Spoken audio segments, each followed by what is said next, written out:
বিমান দুর্ঘটনার আতঙ্কে এই মুহূর্তে বিশ্ববাসী সেই জায়গায় দাঁড়িয়ে এবার এয়ার ইন্ডিয়ার বিমানে এবার বোমা আতঙ্কের খবর।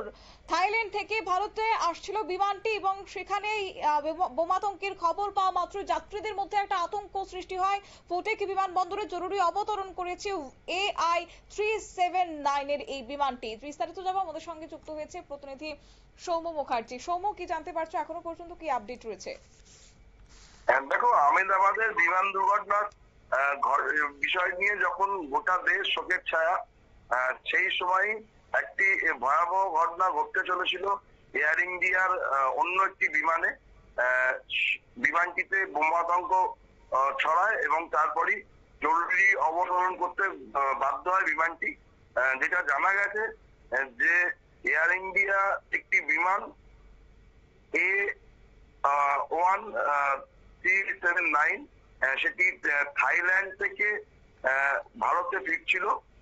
সেটি যখন থাইল্যান্ডের ফুকেট বিমানবন্দর থেকে নয়াদিল্লির উদ্দেশ্যে রওনা দেয়, তার পরপরই বিমানের মধ্যে বোমা আছে বলে এয়ার কন্ট্রোল ট্রাফিককে জানানো হয় এবং একটি ফোন আসে।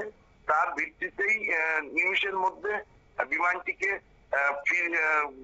সতর্ক করা হয় এবং তারপরেই পাইলটরা বাধ্য হয়ে বিমানটি যখন আন্দামান উপকূলবর্তী এলাকায় এসে গেছিল, সেখান থেকে আবার থাইল্যান্ডের দিকে ঘুরিয়ে দেয়। পরে ফুকেট বিমানবন্দরে বিমানটি জরুরি ভিত্তিতে অবতরণ করে। বিমান কর্তৃপক্ষ সূত্রে যা জানা যাচ্ছে যে বিমানটিতে মোট 156 জন যাত্রী ছিল। এই বিষয়টিকে কেন্দ্র করে প্রবল আতঙ্ক ছড়ায়।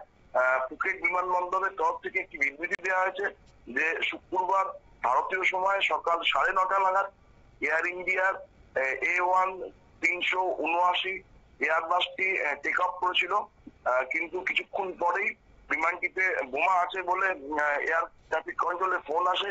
তারপরই বিমানটি পাইলটদের জরুরি ভিত্তিতে অবতরণ করার নির্দেশ দেওয়া হয় এবং ফুকেট বিমানবন্দরে বিমানটি জরুরি অবতরণ করার পরে বিমানের যাত্রীদের বের করে নিয়ে এসে গোটা বিমানটা তন্ন করে খোঁজা হয়, কিন্তু কোনো বোমা কিছু পাওয়া যায়নি।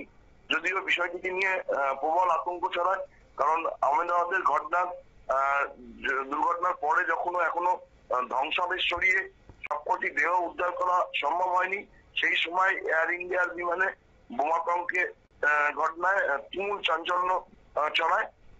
পরিস্থিতির দিকে নজর রাখতে শুরু করে নয়াদিল্লি। পরে জানা যায় যে বিমানটির মধ্যে কোনো বোমা পাওয়া যায়নি এবং এই ফোন কলটিকে ভুয়ো বলেই ফুকেট বিমানবন্দর তরফ থেকে উল্লেখ করা হয়।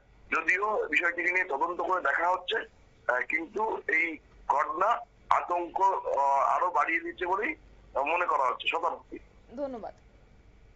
অর্থাৎ একদিন আগে এয়ার ইন্ডিয়ার একটি বিমান বড়সড় দুর্ঘটনার কবলে পড়েছে। রীতিমতো এখনো শোকবিহ্বল গোটা বিশ্ব। পাশাপাশি সেখানে ধ্বংসস্তূপ থেকে দেহগুলো উদ্ধার করাও হয়তোবা সম্ভব হয়নি সবগুলো। সেই মুহূর্তে দাঁড়িয়ে এবার এই বোমা আতঙ্কের খবর রীতিমতো আতঙ্কর পরিবেশ আরো কায়েম করেছে।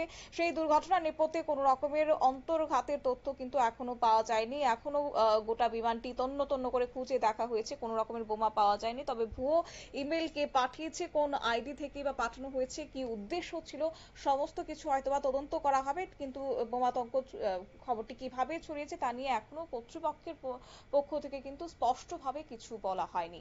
নিয়ে নিচ্ছি ছোট্ট একটি বিজ্ঞাপন বিরতির, সঙ্গে থাকুন।